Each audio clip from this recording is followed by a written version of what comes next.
देखिए, सबसे ज़्यादा अफसोस की बात यह है कि ऐसे मुद्दे पे भी हम लोगों को बात करनी पड़ रही है। ये दिखाता है कि सरकार की सोच कितनी ओछी है, कितनी छोटी है।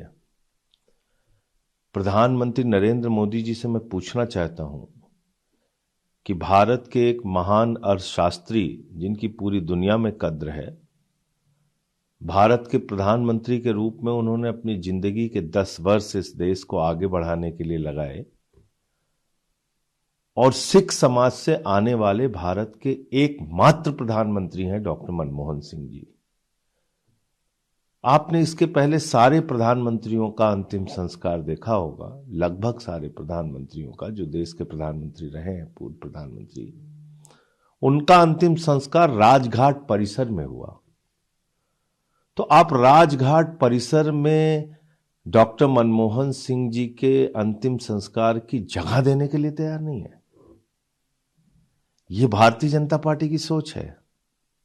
ये अपने आप को संस्कारी पार्टी कहते हैं।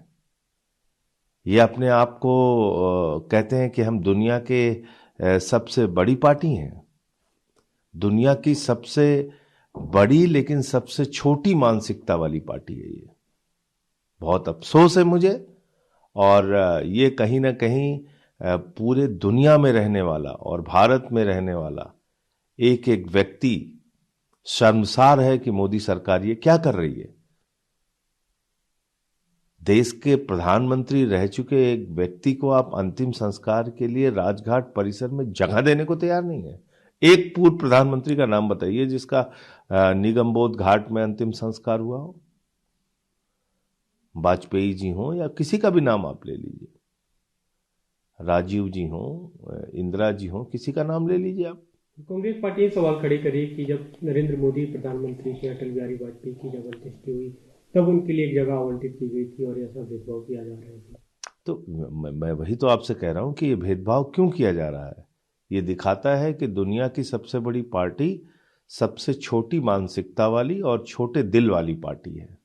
दुनिया का सबसे बड़ा दल सबसे छोटे दिल का दल है। तो ये भारतीय जनता पार्टी की सोच को, प्रधानमंत्री नरेंद्र मोदी जी की सोच को उजागर करता और सिख समाज से आने वाले एकमात्र प्रधानमंत्री हैं डॉक्टर मनमोहन सिंह जी।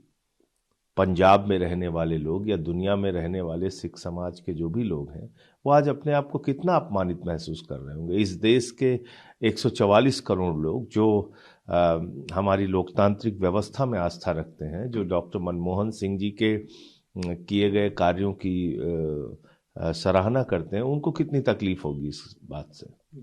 तो आज पूरी दुनिया में क्या छपेगा, क्या लिखा जाएगा कि भारत में एक ऐसी सरकार है जो अपने एक पूर्व प्रधानमंत्री के लिए राजघाट परिसर में जगह देने को तैयार नहीं है। उनके परिवार की इच्छा के अनुरूप अंतिम संस्कार और अंत्येष्टि करने के लिए तैयार नहीं है।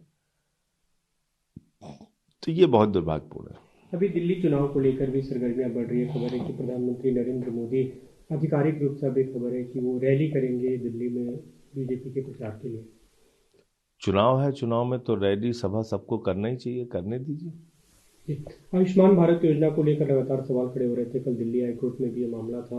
बीजेपी के एमपी बांसुरी स्वराज, उन्होंने सवाल खड़े की कि जनता के बीच अभी मैसेज आ रहा है दिल्ली में स्वास्थ्य योजना को बंद करना चाहती है बीजेपी, इसलिए वो आयुष्मान योजना पे फोकस कर रहे हैं। आयुष्मान योजना क्या है? आपके घर में फटफटिया है, आपको आयुष्मान योजना का लाभ नहीं मिलेगा। आपके घर में फ्रिज है, आपको आयुष्मान योजना का लाभ नहीं मिलेगा। आपका पक्का मकान है, आपको आयुष्मान योजना का लाभ नहीं मिलेगा। आपकी आमदनी 10,000 रुपये है, आपको आयुष्मान योजना का लाभ नहीं मिलेगा। तो बांसुरी स्वराज और भारतीय जनता पार्टी चाहती है कि दिल्ली सरकार की वो स्वास्थ्य योजना जो सबको लाभ देती है, अरविंद केजरीवाल सरकार ने जो कुछ शुरू किया, उसको पूरी तरीके से बंद किया जाए। दिल्ली के लोग स्वास्थ्य की बदहाली झेलें, इसके लिए ये आयुष्मान योजना पे फोकस कर रहे हैं। भाई, हम तो सबके इलाज की व्यवस्था कर रहे हैं।